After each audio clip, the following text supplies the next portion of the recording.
अब मेरो लक्ष्य भनेको यो 4वटा 5वटा स्टेज रहेछ बेस क्याम्पदेखि। तर मेरो लक्ष्य भने एकचोटि नबसिकन माथि पुग्ने छ। अहिले दोस्रो क्याम्पमा छौँ।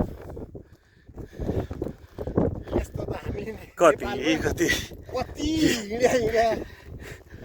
त्यही भएर दाइ कुद्ने हो नि यो हो नि त दाइको त।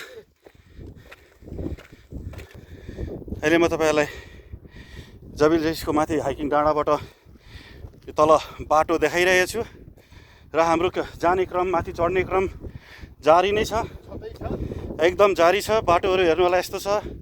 तपाईँहरूलाई म देखाउँदैछु अब यो डाँडा। हाम्रो 3जना साथी कृष्ण दाई, गोविन्द लुङ्गा र दुर्गा लुङ्गा माथि जाँदै हुनुहुन्छ। तपाईँलाई देखाइरहेको छु।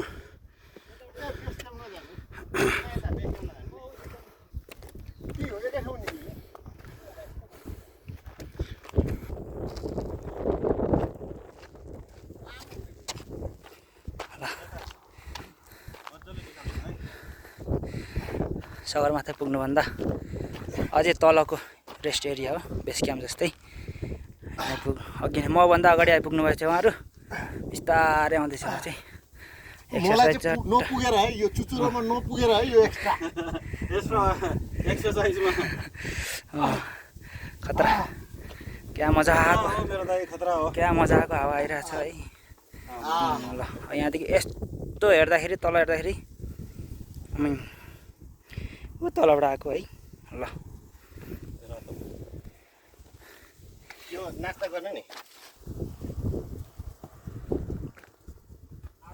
त्यो भित्र चाहिँ पार्किङ गरेको चाहिँ पैसा लाग्छ। अब पुग्न लाग्यो अब एक कुरी छ, एक कुरी। ल आजको हाइकिङको समयमा पनि हामी माथि पुग्न लाग्यौँ डाँडामा। अब दाइहरू यसरी हिँडिरहनु भएको छ, म पछि लागिरहेको छु क्यामेराम्यान भएर।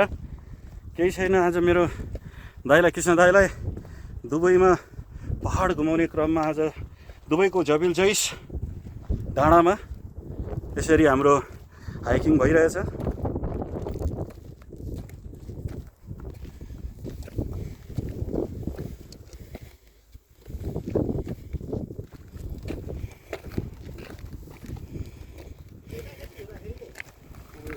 तपाईँको यो टाइममा म सानो 8 साल जतिको थिएँ होला होइन। 8 साल तपाईँको सत्य हेर्नु क्या होइन। धेरै पहिलेको पञ्चायत होइन। अनि मान्छेहरूले नाचमा हिँड्नुपर्छ, नाच्नुपर्छ भन्थ्यो क्या। के गर्नुपर्छ? नाच्नुपर्छ, नाचमा हिँड्नुपर्छ होइन। आफूलाई नाच्ने भनेको तर नि भाइ त्यो बाटो नहिँड्नु, यहाँ यो बाटो हिँड्नु। यो हो नि हाइकिङ भने।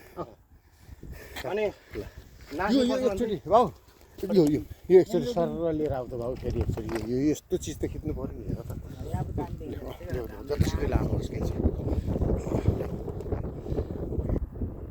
यो हामी गन्तव्यमा पुग्दाखेरि बाटोमा देखिएको रमणीय दृश्य हेर्नु। यो पनि अब मरुभूमि भन्दा पनि यति अब भगवान्ले चाहिँ यति बनाइदिएर छ। यसैलाई पनि गरिखाएका छन् यहाँका मेहनती शेखहरूले, मेहनती गभर्मेन्टले। हाइकिङ बाटो त्यहाँ थियो, अलिक सजिलो रहेछ।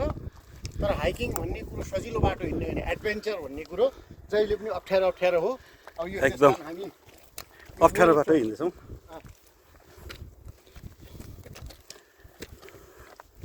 जिप फ्लायर त्यहाँ हो। भिडियो बनाउनुपर्छ भनायो।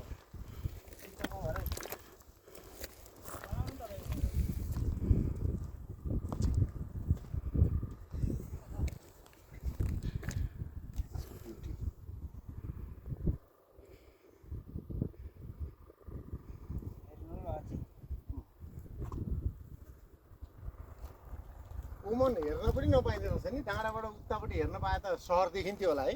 देखिन्छ नि, देखिन्छ। यो क्षण भनेको चाहिँ अब माथि हाइकिङको लास्ट गन्तव्यमा आइपुग्यो हामी। अब यहाँ यसरी बसेर हाम्रो दुर्गा लुङ्गाले फोटो खिचिरहनु भएको छ।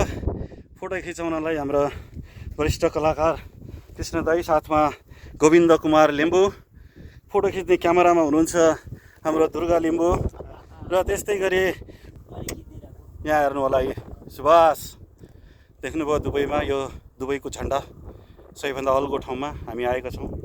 दाईहरूसँग यसरी रमाउँदै आज अर्को एउटा मौका पाइयो हाम्रो कृष्ण दाईसँग आउने, यो अवसर मिलेको छ। खुसी लागेको छ आजको दिन।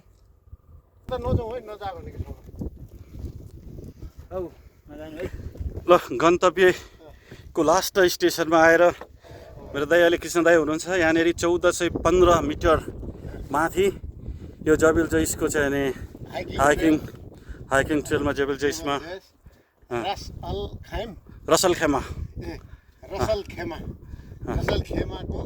जबिल जैस जैसको हामी चाहिँ 1415 मिटरमा आइपुग्यौँ र यहाँको सबभन्दा अल्गो चुचुरो हो। यही हो। अब उता देखाइदेऊ त विष्णु होइन के अरे भाइ, त्यो चाहिँ ओमन त्यहाँदेखि पारि चाहिँ ओमन डाँडा। ओमन देशको चाहिँ बोर्डर रहेछ त्यो। यस्तो छ। एकचोटि यहाँ म जाने खिच्नु उता टाढा नभइकन यहीँबाट हो, यहाँबाट हो एकदम हो। हेर्नुहोस् होइन तिमी जाऊ भने होइन, त्यो माथिको डाँडादेखि माथिदेखि खिच्छ त हो हो।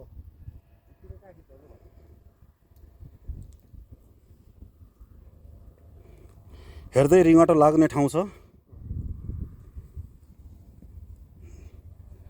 यो किसन दाई यहाँ हुनुहुन्छ। यो झन्डा पक्रेर बस्नु होला तपाईँको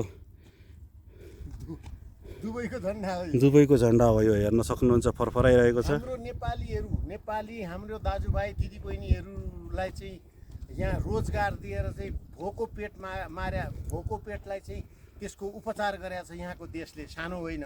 हाम्रो देशले त्यो गर्न सकेका छैनन्। हाम्रो देशले जब गर्छ अनि म पनि त्यो नेताहरूको जय जयकार गर्छु। त्यस बेला नेपालको झन्डा फरफराएर चाहिँ नि हामी नि नेपालको झन्डाको बिचरा दोष छैन, सब जति दोष छ सब नेताहरूको छ। सही हो एकदम। नेपालको नेताहरूलाई चाहिँ कोच्नु पर्ने ठाउँ हो। के गर्नु, यो मरुभूमिमा ल्याएर भाइ कोचिन्छन्। सधैँ शिशुपालको पनि 100 वटा गाली गरेपछि कृष्णले मारेको थियो अरे क्या। यिनीहरूको 100 वटा पुग्न बाँकी होला नि त। त्यही भएर 98-99 मा छन् अहिले, अब पुग्न लागेको छ। एकदम सही। कृष्णहरूको जन्म भइसकेको छ नेपाल। धन्यवाद दाई।